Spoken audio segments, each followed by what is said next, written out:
Easy math के YouTube channel पर आपका एक बार फिर से स्वागत है। दोस्तों, आज हम लेकर आए हैं एक ऐसा प्रैक्टिस सेट जिसके माध्यम से आप यह जान सकते हैं कि यूपी ट्रिपल एससी की पेट परीक्षा, boring technician, TET, super TET और यूपीएसआई की परीक्षा में किस स्तर के प्रश्न पूछे जाते हैं, और आप यहां से इस बात का भी आकलन कर सकते हैं कि आपकी तैयारी का स्तर क्या है और आपको और कितना मेहनत करने की आवश्यकता है। उम्मीद करते हैं कि यह वीडियो आपके लिए बहुत लाभदायक सिद्ध होगी। वीडियो स्टार्ट करने से पहले जो लोग चैनल पर नए हैं, हमारे चैनल को सब्सक्राइब करें, बेल आइकन भी दबा दें, जिससे आपको हमारे हर वीडियो को नोटिफिकेशन समय पर मिलती रहे। आइए स्टार्ट करते हैं नेक्स्ट प्रैक्टिस सेट को।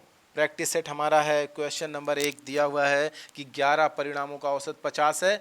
यदि प्रथम 6 परिणामों का औसत 49 है तो ज्ञात कीजिए कि अंतिम 6, और दिया हुआ है कि अंतिम 6 का औसत 52 है, तो ज्ञात कीजिए छठवां परिणाम क्या होगा। अब बताइए, आपको दिया हुआ है कि 11 परिणामों का औसत 50 है, यानी कि अगर 1 से लेकर के 11 परिणामों का औसत 50 दिया हुआ है तो टोटल कितना हो जाएगा। टोटल हमारा हो जाएगा कितना, 11 गुणे 50, यानी कि ये हो जाएगा 11 पचे 55, 550। क्लियर। अब जो है अकॉर्डिंग टू क्वेश्चन हम देखेंगे कि 11 परिणाम का औसत 50 है, प्रथम 6 परिणामों का औसत क्या है, 49, यानी कि 1 से लेकर के 6 का औसत कितना है, 49, यानी कि ये कितना है, 6। ठीक। अगला कह रहा है कि अंतिम 6 का औसत 52 है, यानी कि 1 2 3 4 5 6, यानी कि ये भी 6 आ रहा है। अब बताइए, यहां से यहां तक का 6 का औसत कितना है, 52 है, यानी कि ये क्या हो गया, 6 गुणे 52।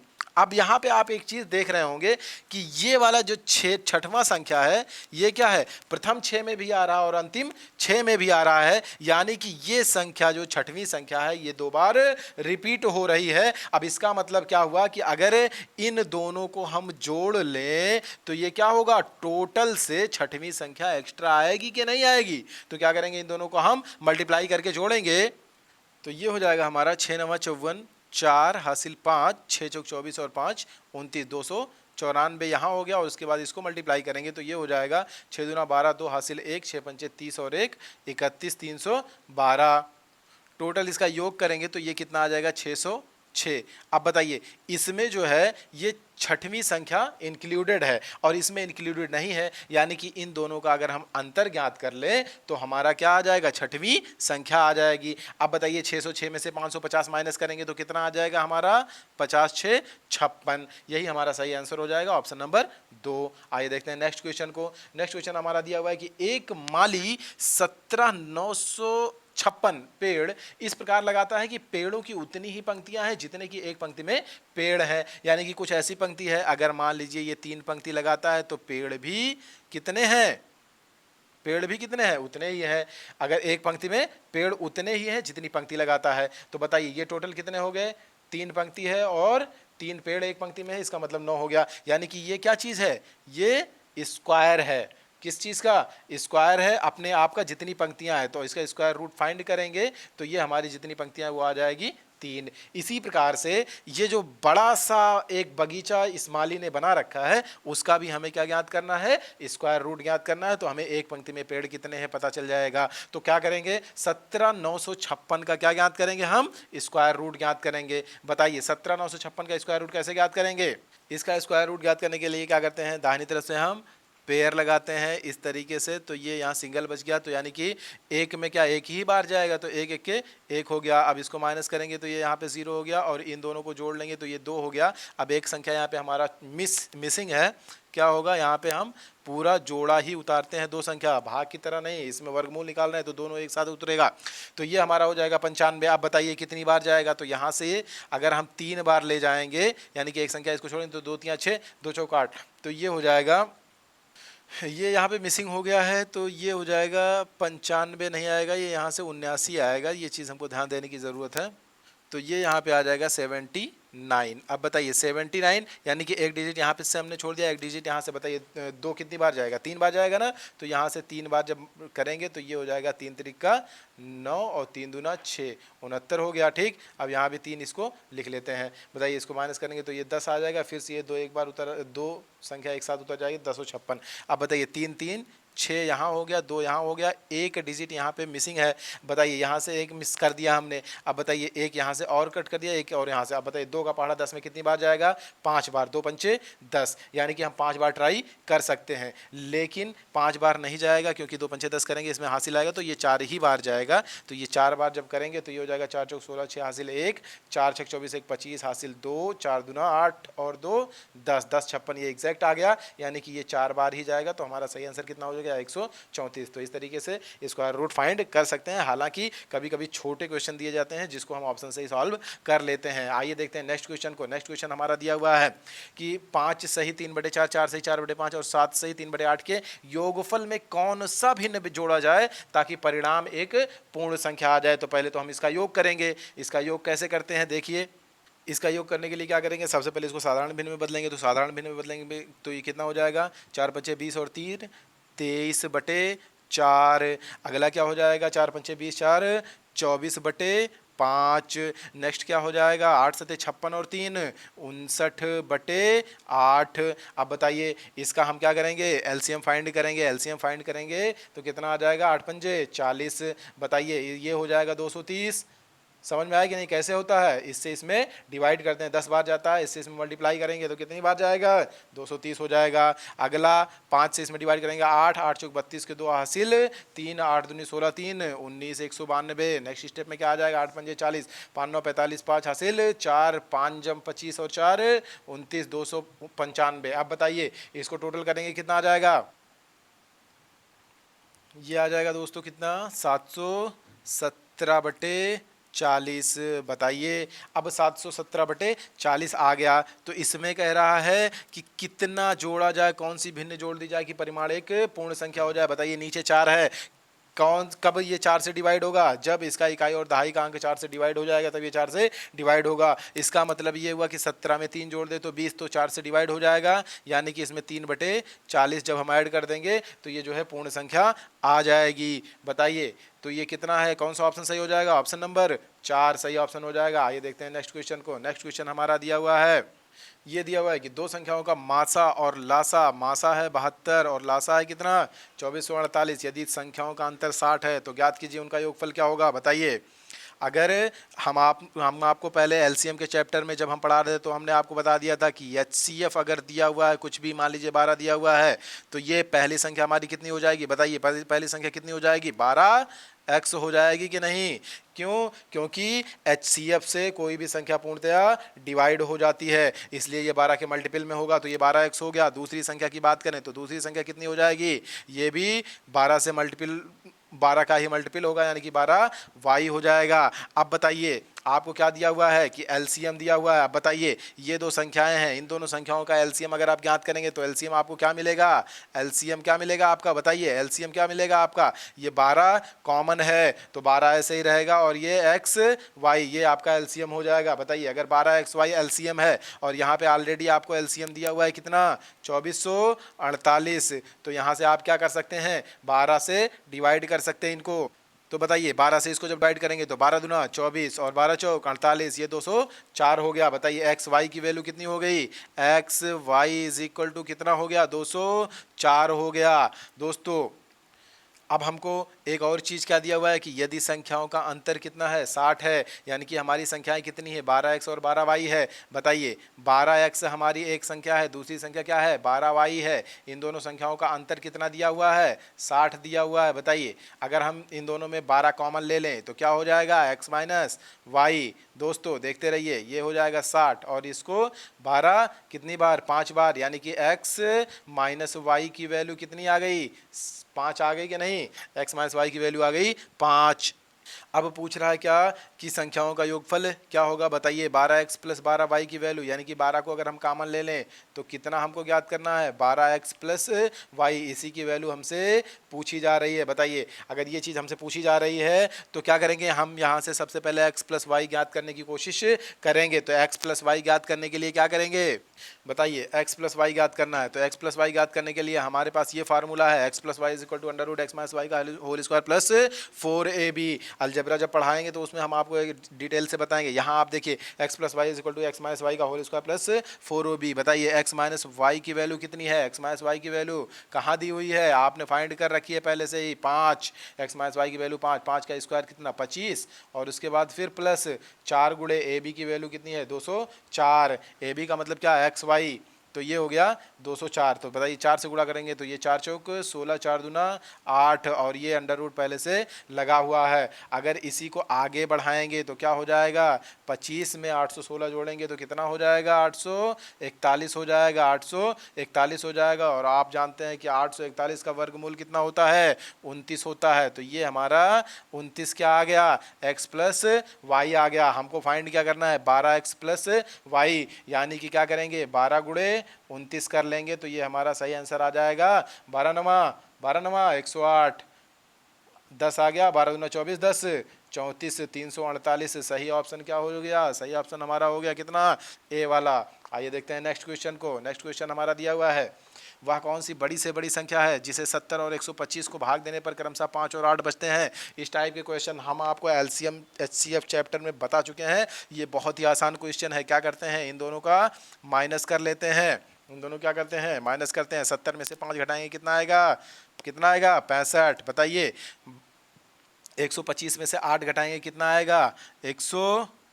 100 कितना आएगा? 17 आएगा। बताइए दोस्तों, तो अगर ये इस तरीके से दो संख्याएं हमें मिल गई, अब पूछ रहा कौन सी बड़ी से बड़ी संख्या, यानी कि एचसीएफ फाइंड करना है। तो एचसीएफ फाइंड करने के लिए क्या करेंगे? एचसीएफ फाइंड करने के लिए क्या करेंगे? भाग विधि का प्रयोग करेंगे। ये कितनी बार डिवाइड होगा? 65 एक बार जाएगा। बताइए 65 एक बार, माइनस करेंगे कितना आएगा? 7 में से 5 गया 2, 11 में से 6 गया 5। बताइए 52। अब 52 से क्या करेंगे? इससे इस संख्या में डिवाइड करेंगे तो ये कितना हो जाएगा? 65 यहाँ पर आ जाएगा। 65 एक बार जाएगा तो कितना आ जाएगा? 52। इसमें से घटाएंगे तो कितना आएगा हमारा? कितना आएगा? ये माइनस होगा, कितना आ जाएगा? 13। बताइए अब इसी 13 से फिर इसमें डिवाइड करेंगे। 13 से 52 में जब डिवाइड करेंगे तो कितना आ जाएगा? 13 कितनी बार? 4 बार। तो ये हमारा सही आंसर हो जाएगा कितना? एचसीएफ कितना आ गया? 13। 13 सही आंसर कितना है? ए वाला। आइए देखते हैं नेक्स्ट क्वेश्चन को। नेक्स्ट क्वेश्चन हमारा दिया हुआ है क्या? 7 सेंटीमीटर व्यास और 6 सेंटीमीटर ऊंचाई वाले एक समकोण वृत्ताकार बेलन का आयतन ज्ञात कीजिए। बताइए इस तरीके की कुछ स्थिति है। एक बेलन दिया हुआ है, बेलन का क्या दिया हुआ है? व्यास 7 सेंटीमीटर ये व्यास है, और 6 सेंटीमीटर ऊंचाई वाला समकोण, यानी कि 6 सेंटीमीटर इसकी क्या है? ऊंचाई है। ज्ञात कीजिए क्या? वृत्ताकार बेलन का आयतन। आयतन का फार्मूला कौन नहीं जानता है? बताइए आयतन का फार्मूला क्या होता है? पाई आर स्क्वायर एच। बताइए पाई का मतलब क्या? पाई यहाँ पे आंसर पाई में नहीं दिया हुआ है, इसलिए क्या करेंगे? पाई की वैल्यू यहाँ पे पुट कर देंगे तो ये 22/7 हो जाएगा। आर की वैल्यू क्या है? 7 का आधा। क्यों? 7 है व्यास, आधा त्रिज्या होती है, तो ये 7/2 गुणे 2 बार करेंगे 7/2, क्योंकि त्रिज्या का वर्ग है, और इंटू एच का मतलब क्या? ऊंचाई। ऊंचाई दिया हुआ है 6। 7 इस 7 से डिवाइड हो गया 2 3 बार, और 2 यहाँ से 11 बार। बताइए 11 3 33 सत्ते कितना आएगा? 33 सत्ते ये हो जाएगा 231 हो जाएगा। तो हमारा सही ऑप्शन कौन सा हो जाएगा? सही आंसर हो जाएगा ऑप्शन नंबर 1। आइए देखते हैं नेक्स्ट क्वेश्चन को। नेक्स्ट क्वेश्चन हमारा दिया हुआ है, क्या दिया हुआ है?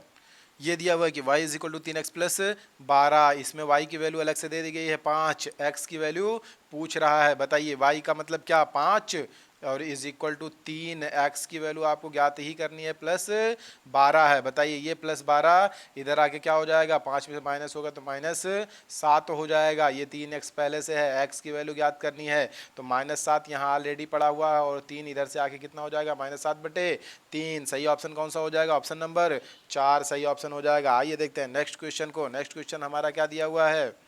ये दिया हुआ है कि किसी समबाहु त्रिभुज की एक भुजा 4√3 है। एक समबाहु त्रिभुज कुछ इस प्रकार का है, इसकी एक भुजा कितना दिया हुआ है? 4√3। तो ज्ञात करना है उसका क्षेत्रफल, और हम जानते हैं क्षेत्रफल क्या होता है? √3/4 और इंटू ए स्क्वायर। ए क्या है? भुजा।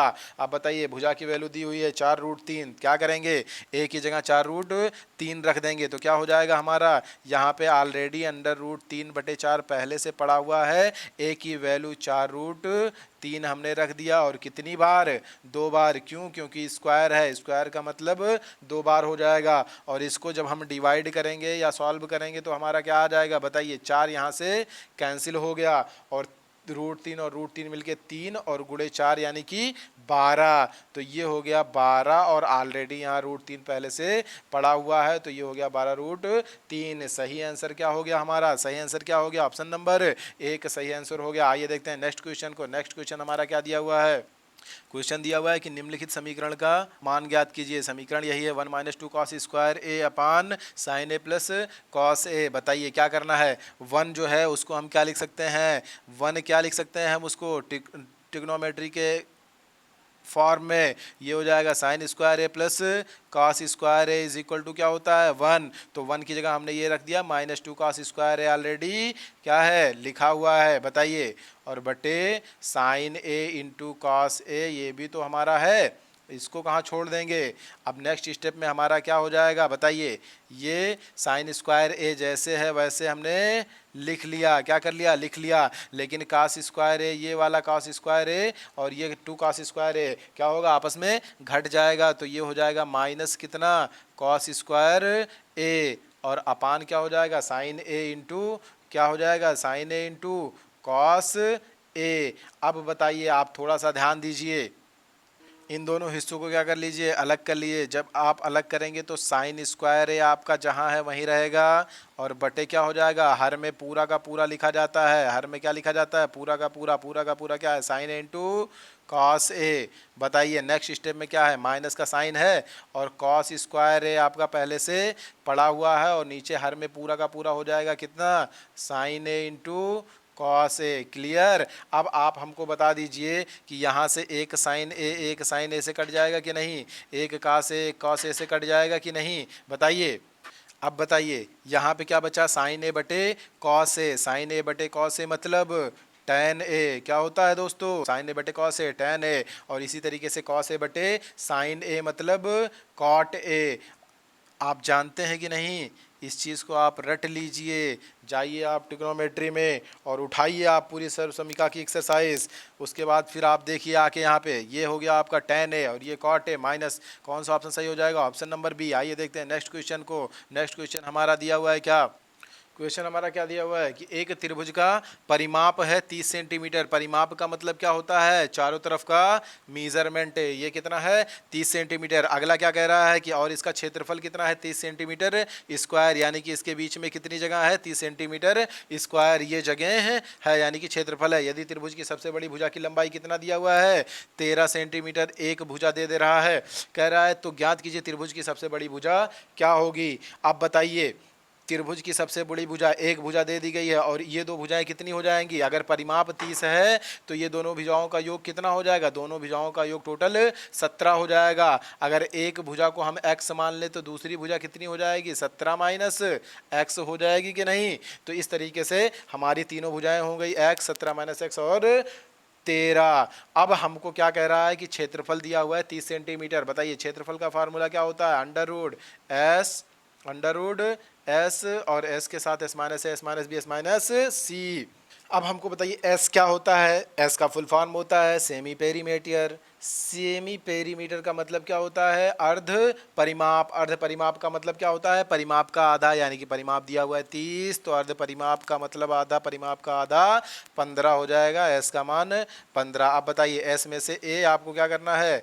घटाना है। एस में से ए घटाना है तो क्या हो जाएगा? एस में से 13 घटाएंगे यानी कि 15 में से 13 घटाएंगे तो कितना आएगा? 2। अगले स्टेप में क्या दिया हुआ है? एस में से बी घटाना है यानी कि एस में से क्या करेंगे? एक्स घटा देंगे। एस मतलब 15। 15 में से क्या घटाएंगे? एक्स घटा देंगे। अगले स्टेप में क्या है? एस माइनस सी। एस का मतलब 15, सी का मतलब 17 माइनस एक्स यानी कि -17 और ये क्या हो जाएगा? Plus x. और आप अगर ध्यान दें कि ये क्षेत्रफल का फार्मूला है और आपको क्षेत्रफल बराबर कितना दिया है? 30। तो ये भी बराबर कितना हो जाएगा? 30। अब बताइए इसको आप सॉल्व कर लीजिए। सॉल्व करेंगे तो क्या हो जाएगा? इसको सॉल्व करेंगे तो नेक्स्ट स्टेप में क्या आ जाएगा? 15 दूना ये 30 पहले से है, ठीक। अगले स्टेप में क्या हो जाएगा? 15 माइनस एक्स ये भी है और अगले स्टेप में क्या हो जाएगा? 15 माइनस 17 यानी कि -2 प्लस एक्स ये हो जाएगा। आप बताइए इज इक्वल टू कितना है? कितना दिया हुआ है? Is equal to 30।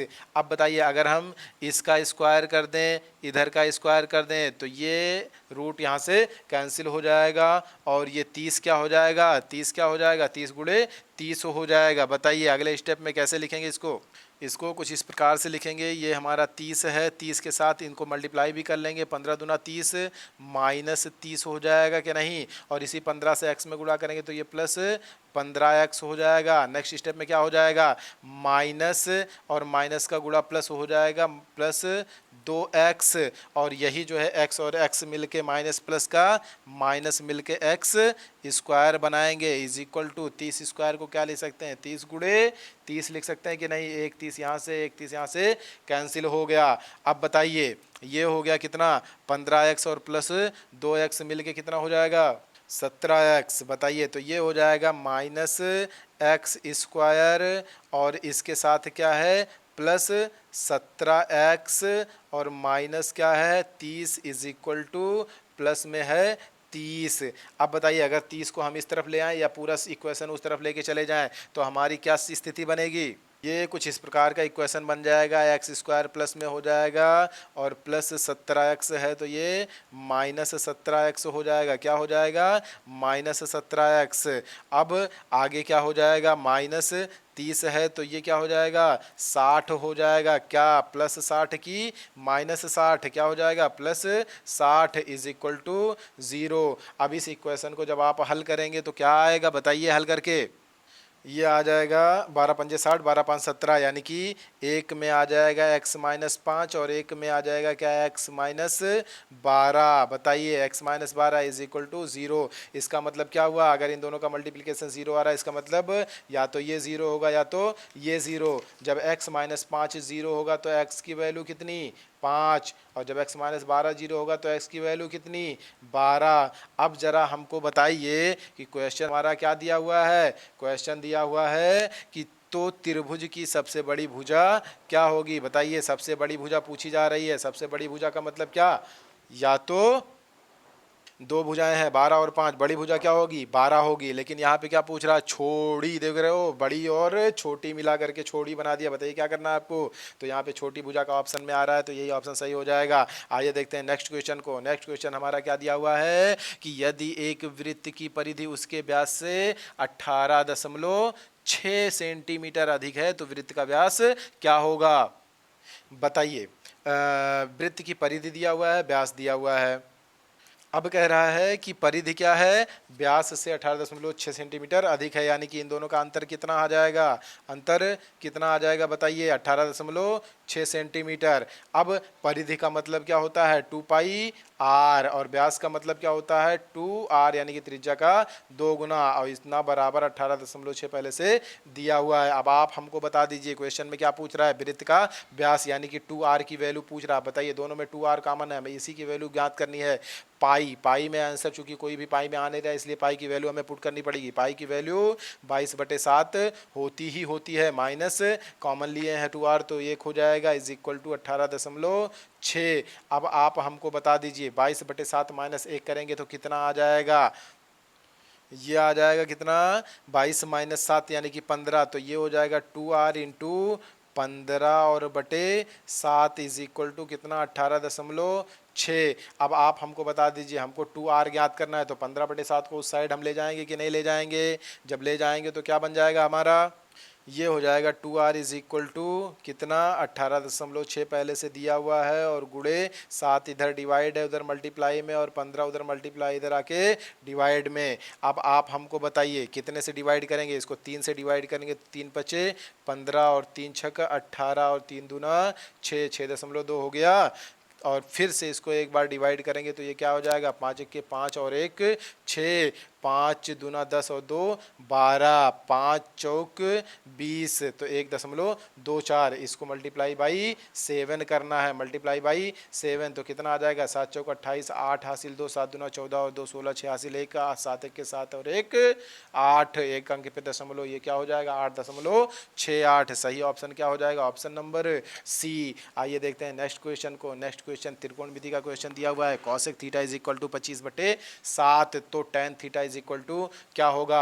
आप जानते हैं कि एक अगर इस तरीके का ट्रायंगल है, यानी कि कौन सा समकोण ट्रायंगल है, ऐसी स्थिति में cosec theta is equal to क्या होता है, साइन थीटा होता है लंब बटे कर्ण, तो कॉसेक थीटा क्या हो जाएगा, कर्ण बटे लंब हो जाएगा। क्या हो जाएगा, कर्ण बटे लंब। अब आप हमको ये बता दीजिए कॉसेक थीटा की वैल्यू कितनी दी गई है, 25/7, यानी कि क्या हो गया, कॉसेक थीटा की वैल्यू कितनी दी गई है, 25/7, यानी कि कर्ण हो गया कितना, कर्ण हो गया 25 और लंब कितना हो गया, लंब हो गया कितना, 7। अब आप हमको बताइए अगर ये हो गया 25 और ये हो गया 7 तो ये कितना हो जाएगा, 24। निकाल लीजिएगा पाइथागोरस प्रमेय से। हमको ज्ञात क्या करना है, tan theta, tan theta equal to क्या होता है, tan थीटा लाल मतलब लंब बटे आधार। अब आप हमको बताइए लंब कितना है, 7 है, आधार कितना है, 24, तो ये 7 बटे कितना हो जाएगा, 24। सही कह रहे हैं कि नहीं, सही ऑप्शन कौन सा है, ऑप्शन नंबर बी, 7/24। आइए देखते हैं नेक्स्ट क्वेश्चन को। नेक्स्ट क्वेश्चन हमारा क्या दिया हुआ है, एक AP है, अरिथमेटिक प्रोग्रेशन यानी कि समांतर श्रेणी है, उसका दूसरा पद 13 है, यानी कि पहला पद भी कुछ रहा होगा, दूसरा पद क्या है, 13 है। दूसरा पद क्या है, 13 है, क्या है, 13 है। अब बताइए दूसरा पद अगर 13 है और पांचवा पद कितना है, 25 है, पांचवा पद क्या है, यानी कि दूसरा पद 13 है तो तीसरा पद कुछ होगा, चौथा पद कुछ होगा और पांचवा पद कितना दिया हुआ है, 25। अब आप हमको बता दीजिए कि ये समांतर श्रेणी है और इसका सातवां पद ज्ञात करना है, यानी कि ये वाला पद। ये सिंपली रीजनिंग से भी सॉल्व कर सकते हैं। बताइए समांतर श्रेणी है यानी कि 1 2 3 का डिफरेंस है, तो 13 और 25 में कितने का टोटल डिफरेंस है, 12 का, और 12 को जब 3 से डिवाइड करेंगे तो कितना हो जाएगा, 4, यानी कि इन सब में अंतर कितने का आ रहा होगा, +4 का, और +4 का अंतर करेंगे तो 25 और 4, 25 + 4 कितना होगा, 25 4 29 और +4 31। ये सही ऑप्शन कितना हो जाएगा, सॉरी 33 हो जाएगा सही ऑप्शन, यानी कि ऑप्शन नंबर बी। लेकिन अगर इस तरीके से बड़े नंबर्स दिए होते तो हमें क्या करते, हम वही फार्मूला लगाते, n पदों का क्या होता है, पदों की संख्या tn बराबर a + n - 1 इंटू डी, यानी nवें पद की वैल्यू क्या होगी, tn a + n - 1 into D. उस फार्मूले से हम इसको सॉल्व कर लेते, लेकिन यहाँ पे हमारा काम बहुत ही आसानी से हो गया। आइए देखते हैं नेक्स्ट क्वेश्चन को। नेक्स्ट क्वेश्चन हमारा क्या दिया हुआ है, एक 42 सेंटीमीटर व्यास का और 14 सेंटीमीटर ऊंचाई का एक समकोण वृत्ताकार बेलन का आयतन ज्ञात करना है। तो एक कोई बेलन है और वो क्या है, दिया हुआ है 42 सेंटीमीटर उसका व्यास है, यानी कि त्रिज्या कितनी हो जाएगी, 21 सेंटीमीटर, और उसकी ऊंचाई कितनी दी हुई है, 14 सेंटीमीटर। तो इसमें आपको कुछ करने की ज़रूरत नहीं है, बल्कि क्या करना है, आपको आयतन ज्ञात करना है। आयतन का फार्मूला πr²h, चूँकि आंसर हमारा पाई में नहीं दे रहा है इसलिए पाई की वैल्यू हम यहाँ पे पुट कर लेंगे। आर का मतलब क्या है, 21, तो 21/2, सॉरी 21 ही रहेगा क्योंकि ये आर है, क्या है, आर है, तो ये क्या रहेगा, 21 ही रहेगा। इस तरीके से इसको 2 बार मल्टीप्लाई करेंगे और गुणे h का मतलब क्या है हमारा, h का मतलब 14 दिया हुआ है। बताइए 7 को अगर हम 2 बार 14 से गुणा कर भाग कर दें तो 2 बार चला जाएगा। आप बताइए 22 गुणे 21 गुणे 2 जब हम करेंगे तो कितना आएगा हमारा, गुणा कर लेना दोस्तों, 19,404 आ जाएगा। ऑप्शन नंबर 3 सही ऑप्शन हो जाएगा। आइए देखते हैं नेक्स्ट क्वेश्चन को। नेक्स्ट क्वेश्चन हमारा दिया हुआ है कि एक पंचभुज है, क्या है, पंचभुज है, ये इस प्रकार का कुछ एक पंचभुज है। कह रहा है इसका एक कोण कितना दिया हुआ है, 140। मान लिया एक कोण इसका कितना है, 140 है। कह रहा है यदि शेष कोण 1 2 3 और 4 के अनुपात में है तो सबसे बड़ा कोण ज्ञात कीजिए। ऐसी स्थिति में क्या करेंगे, हमें ये कोण भी नहीं पता है, ये कोण भी नहीं पता है, ये कोण भी नहीं पता है, ये कोण भी नहीं पता है, लेकिन हमें इसका अनुपात पता है। और इसके लिए हमको एक और चीज़ पता होनी चाहिए कि इन पांचों कोणों का योग कितना होता है, पंचभुज के अंतःकोणों का योग नहीं पता तो आप यहाँ से ज्ञात कर लेते हैं कि एक त्रिभुज के अंतःकोण का योग 180 होता है। यहाँ पे कितने त्रिभुज बन रहे हैं, 3 त्रिभुज, तो ये कितना हो जाएगा, तीनों त्रिभुज के अंतःकोणों का योग 180 और गुणे 3 यानी कि 540, यानी कि पंचभुज का कितना होता है, 540 होता है। अब आप हमको बता दीजिए इसका एक कोण दिया हुआ है कितना 140। चलिए मान लिया एक कोण 140, दूसरा कोण कितना हो जाएगा 1 2 3 4 के अनुपात में दिया हुआ है।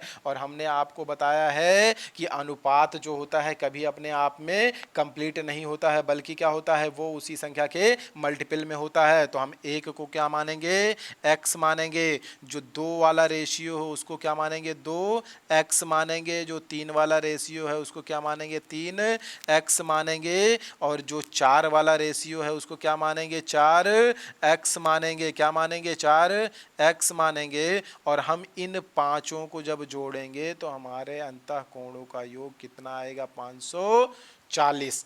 अब आप हमको बता दीजिए इन सभी को हम क्या करें जोड़ लें, x 2x 3x 4x से जोड़ेंगे कितना हो जाएगा 1 2 3 3 6 4 10x, यानी कि इधर 140 है साथ में इसके 10x भी आ चुका है, बराबर कितना है 540। अब 140 इधर है 540 इधर है, माइनस करेंगे तो कितना बचेगा 400। 10x इज इक्वल टू कितना हो जाएगा 400। x की वैल्यू कितनी आ जाएगी 40।